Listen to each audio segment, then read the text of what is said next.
성도님들, 오늘부터 이제 에베소서 말씀을 이제 함께 묵상해 보려고 합니다. 올해 교회의 표는 무엇입니까? 네, 감사합니다. 네, 예배당에 들어오거나 또 교회의 주보를 보거나 화면을 보거나 또 유튜브를 보거나 어딜 보든지 이제 하나님의 가족을 돌보라라는 표가 우리의 눈에 잘 들어옵니다. 저도 이제 중고등부를 섬기고 있는데 중고등부에서도 이 주제로 이제 1년 동안 말씀을 나누고 있습니다. 성도 여러분, 이제 한 해를 시작한 지 벌써 10개월이 지나고 있습니다. 그럼 하나님의 가족들을 잘 돌보고 계십니까? 늘 저희에게는 이제 부족함이 있습니다. 저희의 부족함과 함께 2024년도 이제 2달밖에 남지 않았습니다. 이제 추수의 계절입니다. 한 해를 결산하는 시기입니다. 오늘 기도회를 통해 올 한 해를 다시 돌아보고 우리의 부족함을 채워보는 그런 복된 시간 되기를 소원합니다.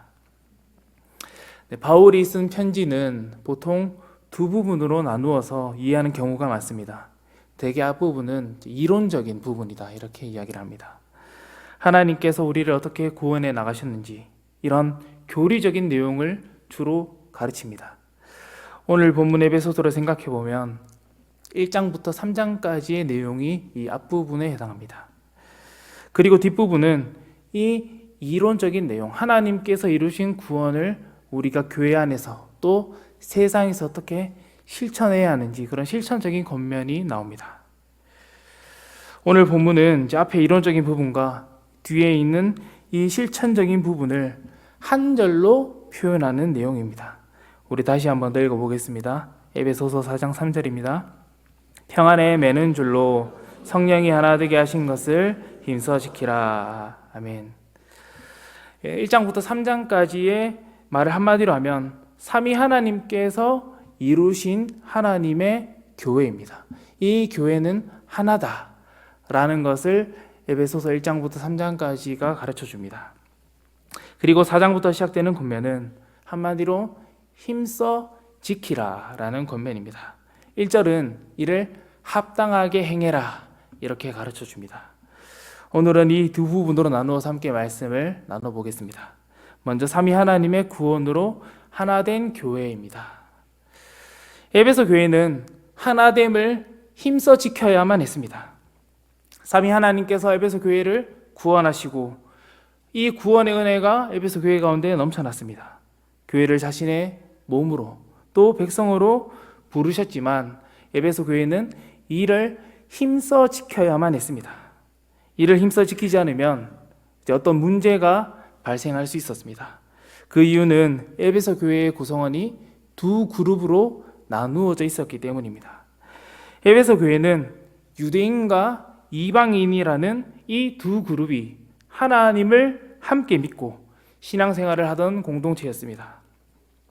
이 유대인들은 예수님을 믿었습니다. 예수님께서 구약에 약속된 그 메시아로 오셨다라는 사실을 믿었지만 여전히 이 한평생 자신들이 가져왔던 그 유대교의 관습들을 쉽게 포기하지 못하고 살았습니다. 구약의 규례대로 할례를 받았고 율법을 지켰으며 음식을 가려 먹었습니다. 이들은 자신들만이 선민이라는 생각에 사로잡혀 있었습니다. 감사하게도 그리스도를 믿었지만 이들은 한평생 율법을 따라 살아왔기 때문에 이 혈통적인 관습을 쉽게 버리지는 못하였습니다. 반대로 이방인들은 평생을 이교적인 습관대로 자기 마음대로 이렇게 살아왔습니다. 구약의 율법과는 전혀 상관없이 살다가 이제 예수님을 믿고 예수님을 구주로 받아들이게 되었습니다. 이들은 율법을 지킬 필요는 없습니다. 그래서 율법대로 살지 않아도 되지만 이들의 습관 가운데에는 여전히 이교도적인 습관이 많이 있었기 때문에 늘 유대인들과 많은 충돌을 일으켰던 것으로 보입니다. 하루아침에 이들은 하나님의 백성으로서 외적인 경건과 거룩을 갖추기는 어려웠습니다. 이 에베소 교회 안에는 두 그룹의 긴장 관계가 계속해서 있었습니다. 우리 14절 말씀 에베소서 2장 14절 말씀 함께 읽겠습니다. 그는 우리의 화평이신지라.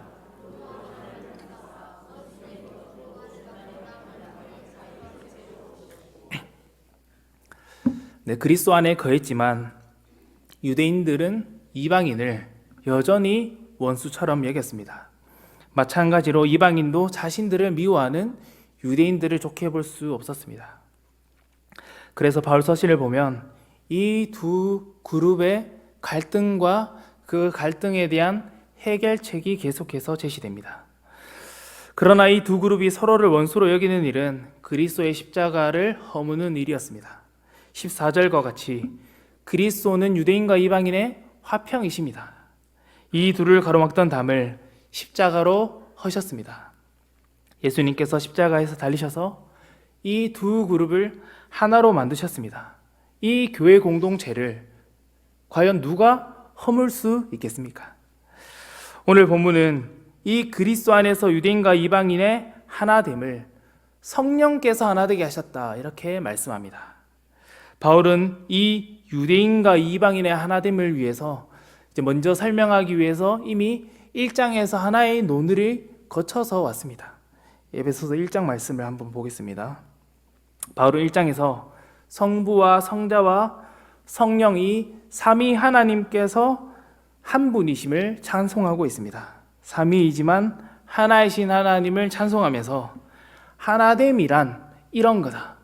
삼위 하나님께서 하나이신 것처럼 유대인 너희도 이방인 너희도 하나님처럼 하나가 되었다라고 우리에게 가르쳐 줍니다. 1장 3절부터 14절까지는 바울의 찬송이 나옵니다. 한국말로 보면은 이제 잘 안 보이지만 요 3절부터 14절까지는 한 문장입니다. 이제 문장이 끊어지지 않고 계속해서 쭉 이어집니다. 그래서 번역도 그렇고 내용도 조금 복잡할 수 있지만 요것을 이제 세 부분으로 딱 잘라주는 표현이 있습니다. 이제 세 번의 후렴구가 나오는데 그의 영광을 찬송하게 하려 하심이라. 요 후렴구가 세 번 나옵니다. 네, 지금부터는 이제 성경책을 이제 찾아서 같이 보시면서 보시면 좋을 것 같습니다. 이 찬송에는 이제 세 번의 후렴구가 있습니다. 6절 후반절을 보시면 그의 은혜의 영광을 찬송하게 하려는 것이라, 이렇게 나옵니다. 그리고 12절을 보면 같은 표현이 또 나옵니다. 그리고 14절에 보면 그의 영광을 찬송하게 하려 하심이라, 이렇게 똑같은 표현이 세 번 나오면서 이 성부 하나님과 성자 예수님과 성령 하나님의 이 사역이 어떻게 우리에게 구분되는지를 조금 분명하게 바울이 설명해 주고 있습니다. 이제 1장의 구조, 이제 PPT를 한번 보면서 이제 3절부터 6절, 또 7절부터 12절, 13절부터 14절이 이 성부, 성자, 성령 하나님의 구원 사역을 어떻게 설명해 주는지를 아주 간단하게 한두 줄로 이제 설명을 한번 해보겠습니다. 이 앞에 이제 성부 하나님 중심의 구원 사역을 살펴보면 창세 전부터 교회를 택하시고 예정하셨다라고 이야기하면서 이 하나님을 찬송합니다. 이 하나님의 구원 사역이 찬송의 이제 이유가 되는 거죠. 그리고 두 번째로 7절부터 12절까지는 그리스도께서 우리를 속량하심, 그리스도께서 우리를 구원하심, 이 죄사함을 통해 하나의 일을 이루신 것을 바울이 찬송합니다. 이 일이 무엇인지 살펴보면 10절에 나오는 통일하려 하심이라, 이렇게 나오고 있습니다. 이 통일이 뭘까요, 여러분? 유대인과 이방인이 하나 된 것처럼 하늘과 땅의 모든 만물이 그리스도 안에서 하나 되었다라는 말입니다. 교회를 하나님께서 하나로 만드셨습니다. 이것이 성부 하나님께서 영원 전부터 계획해 놓으신 하나님의 작정입니다.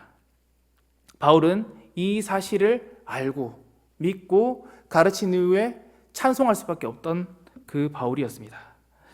마지막으로 13절과 14절을 보시면 약속의 성령께서 우리의 구원을 인쳐 주십니다.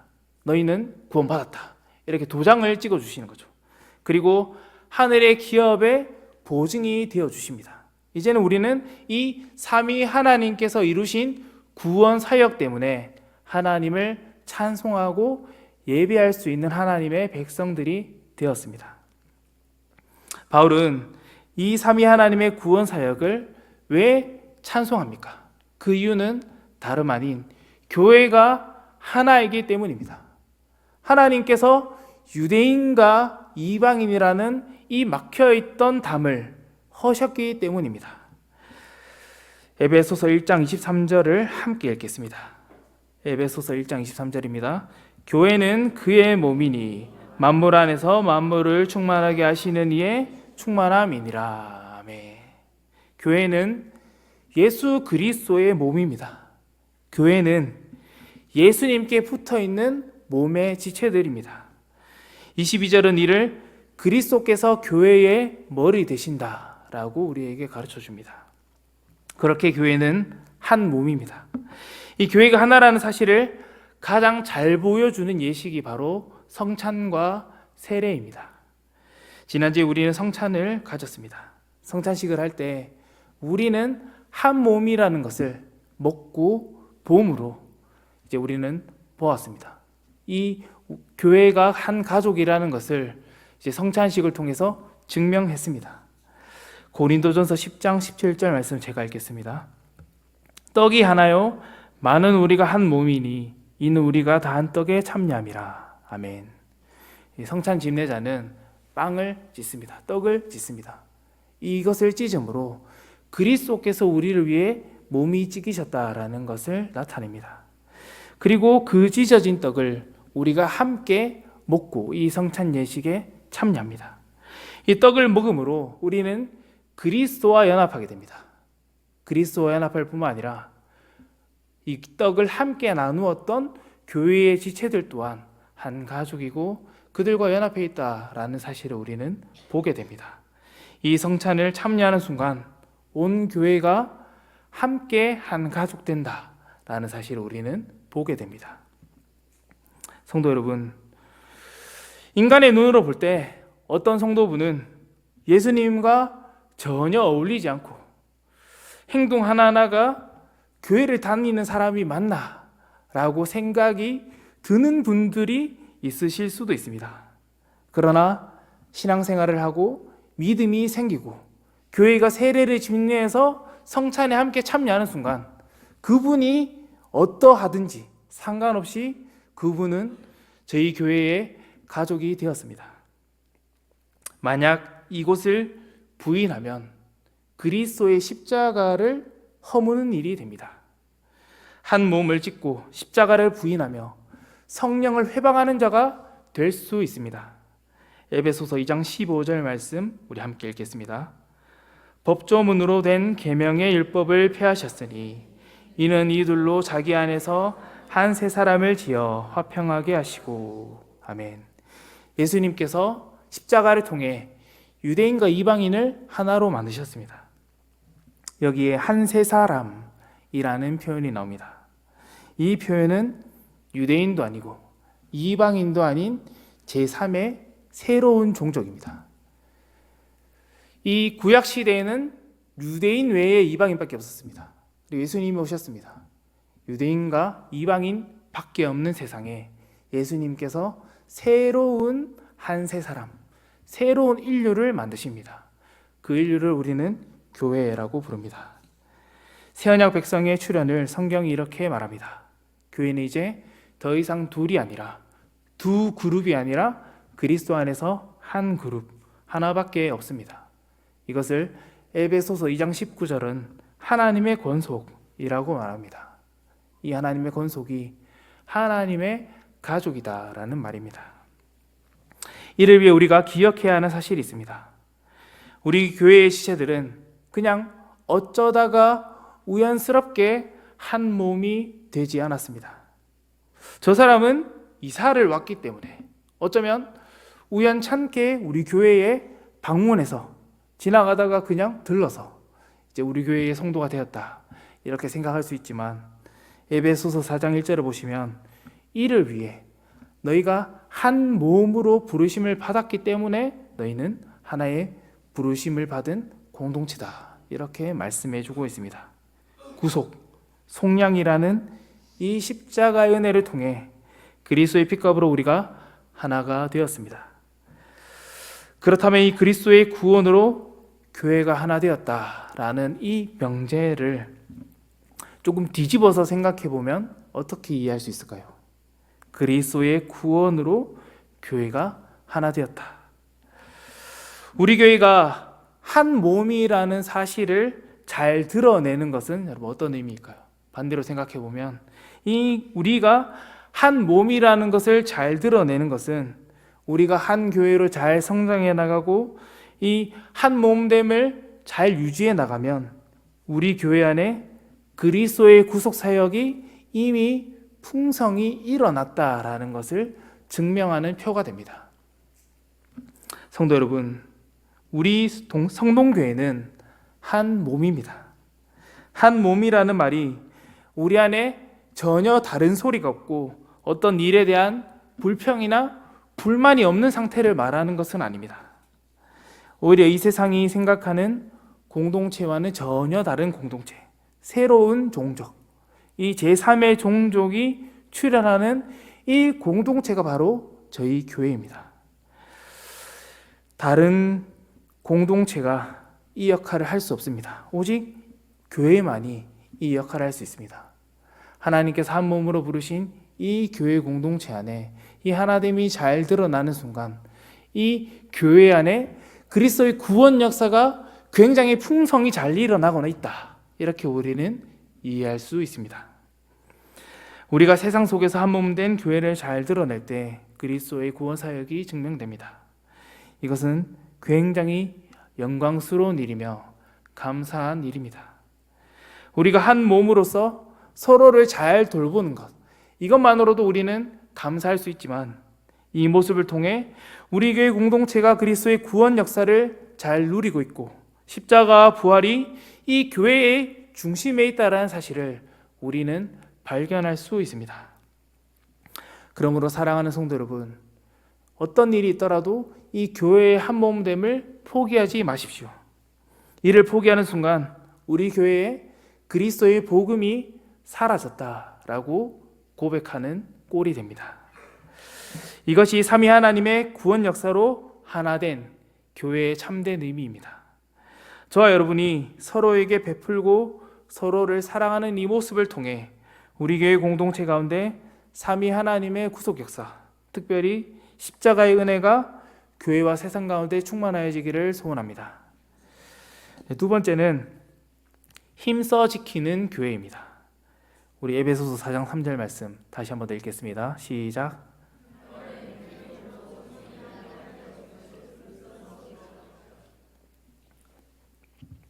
바울은 삼위 하나님께서 하나 되게 하신 이 구원 사역을 1장부터 3장까지 쭉 설명했습니다. 그리고 난 후에 이제 실천적인 권면을 시작합니다. 하나됨을 힘써 지키라, 이렇게 권면합니다. 우리는 이미 그리스도께서 이루신 십자가의 구원 사역 위에 서 있습니다. 그 위에서 이제 하나됨을 지켜나가야 합니다.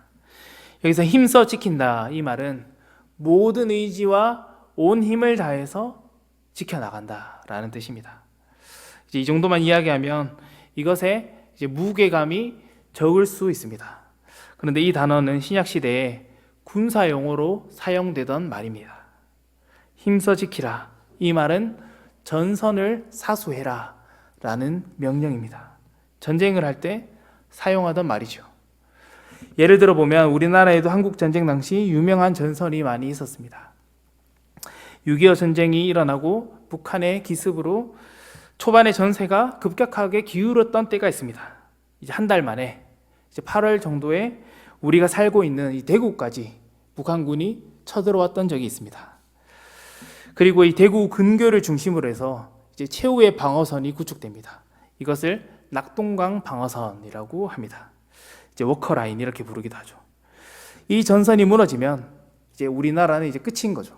이제 부산이 아니라 제주도로 가든지 아니면은 다른 나라로 피난을 가야 했던 그런 상황이었습니다. 그만큼 중대한 마지막 전선이었습니다.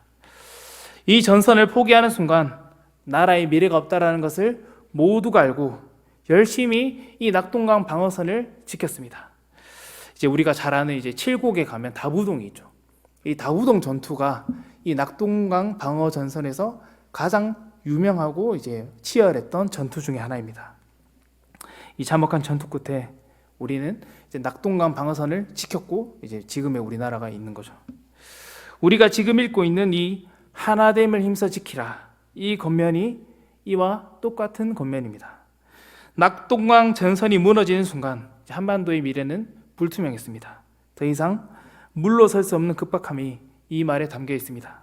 만약 군인이 이 전선을 함부로 이탈하면 그 즉시 사형입니다. 저희 교회가 있습니다. 저희 교회 또한 하나됨을 힘써 지켜나가야 합니다. 우리 교회가 자신의 목숨을 걸고 삼위 하나님께서 하나 되게 하신 이 교회의 하나됨을 철저히 지켜나가야 합니다. 교회의 하나됨은 적당히 수고한다고 이루어지지 않습니다. 우리 인생에서 무언가 결실을 맺기 위해서는 적당한 수고로 이루어지는 것은 생각보다 많이 없다는 것을 우리는 이미 경험적으로 잘 알고 있습니다. 예수님께서 우리를 적당히 사랑하셨다면, 우리를 위해서 십자가에서 죽으시지 않으셨다면 우리는 어떠한 방식으로 지금 구원 역사를 이루어 가실지 우리는 알지 못합니다.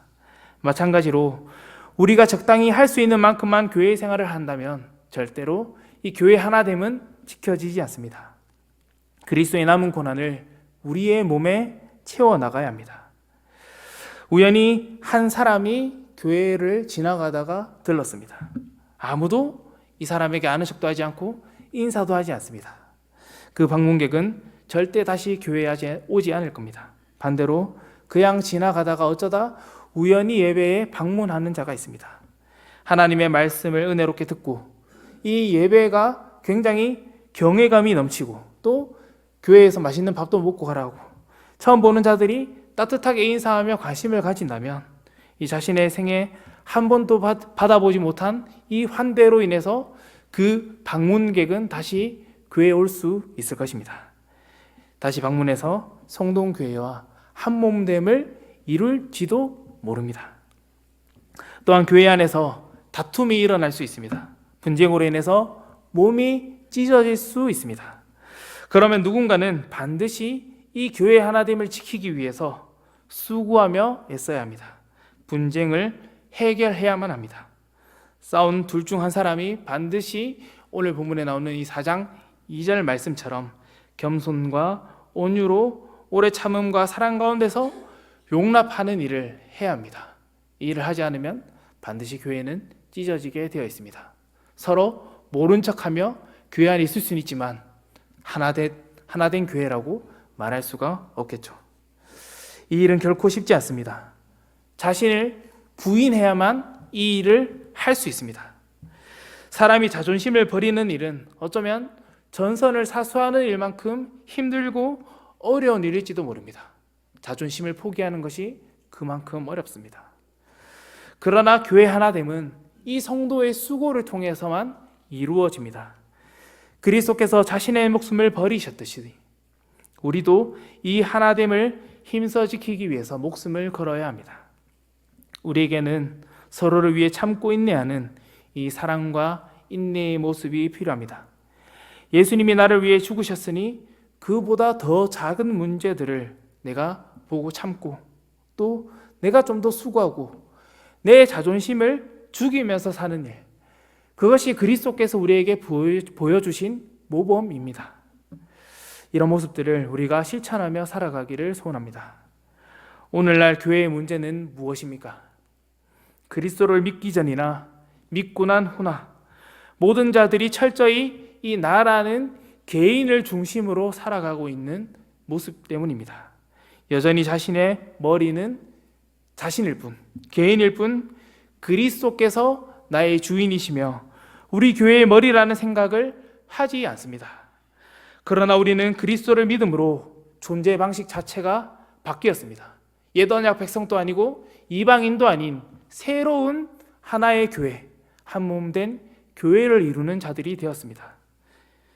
우리가 그리스도께 붙어 있고 나만 그런 게 아니라 옆에 있는 그 지체들도 그리스도께 함께 붙어 있습니다. 그리스도의 가족이 되었습니다. 우리 16절 말씀 함께 읽겠습니다. 그에게서 온몸이 각 마디를 통하여 도움을 받음으로 연결되고 결합되어 각 지체의 분량대로 역사하여 그 몸을 자라게 하며 사랑 안에서 스스로 세우느니라. 아멘. 주님의 몸된 교회는 주님께로부터 도움을 받고 연합하여 몸이 자랍니다. 그러나 몸된 교회는 반드시 각 지체에게 맡겨진 그 분량을 감당할 때 자라게 됩니다. 각 지체에게 맡겨진 분량이 있습니다. 우리가 힘써 지키는 이 지체의 분량, 이것을 우리가 섬길 때 그리스도의 몸이 세워집니다. 하나님께서 우리를 부르실 때 각 개인마다 맡기신 분량이 있습니다. 이것을 채우지 않으면 누군가 조금 더 고생하게 되고 이 수고는 어떤 다른 부분에 결핍을 만들어내고 영양분이 골고루 가지 않아서 몸이 아프게 됩니다. 몸에 작은 염증이 생기면 그 염증이 온 몸을 타고 돕니다. 그리고 몸 전체가 상하게 됩니다. 우린 이것을 이미 잘 알고 있습니다. 각 지체가 마디마다 연결되어 하나를 이룰 뿐 아니라 서로에게 주어진 분량이 있기 때문입니다. 사랑하는 성도 여러분, 에베소서 4장 7절부터의 말씀은 제가 이제 몇 달 전에 오후 예배 때 했던 설교의 내용입니다. 승천하신 그리스도께서는 직분이라는 선물을 주십니다. 그리고 이 직분을 통해 그리스도의 몸된 교회를 세워가십니다. 여기 오신 분들은 이제 대부분 직분자이시거나 아니면 또한 직분이 없을 수도 있습니다. 그러나 여러분, 이 직분이라는 개념은 항상 우리가 그리스도인이라는 이 직분 위에서 생각해야 됩니다. 그리스도라는 직분, 기름 부음 받은 그 그리스도를 믿는 자들이 이제 그리스도인입니다. 그래서 우리는 그리스도 안에서 왕이 되고 선지자가 되고 제사장이 됩니다. 요 직분 개념 위에서 이제 새로운 어떤 직분을 맡게 되는 거죠. 이 그리스도인이라는 이 직분의 바탕 위에서 다른 직분에 대한 이해가 시작됩니다. 그러므로 우리 모두는 다 직분자입니다. 직분자로서 교회를 성실하게 세워가고 한 몸을 잘 이루어갈 때 우리 교회가 든든하게 세워질 것입니다. 우리 모두를 그리스도인이라는 이 직분자로 부르신 주님께서 이제 저와 여러분의 수고를 통해 우리 성동교회를 아름다운 주님의 몸된 교회로, 하나의 교회로 세워나가실 줄로 믿습니다. 그리스도 안에서 새 생명을 얻었습니다. 우리의 남은 생명을 하나님께 드리며 함께 한 몸된 교회를 섬기며 이 교회를 통해 영생도 누리고 하나님 나라를 이루는 저희 교회 되기를 소원합니다. 이제 말씀을 맺겠습니다. 교회는 하나님의 가족입니다. 이 가족을 돌보는 사명이 저와 여러분에게 있습니다. 어떤 특별한 직분자, 목사님에게만 있지 않습니다. 우리 모두가 이 일을 해야 교회가 세워집니다. 삼위 하나님께서 이 사명을 우리에게 주시기 위해 교회를 구원하셨습니다. 이 구원을 우리가 받았습니다. 이제 우리는 우리에게 맡기신 이 사명, 목숨을 걸고 교회를 힘써 지켜나가는 저와 여러분이 되어야 합니다. 함께 기도하겠습니다.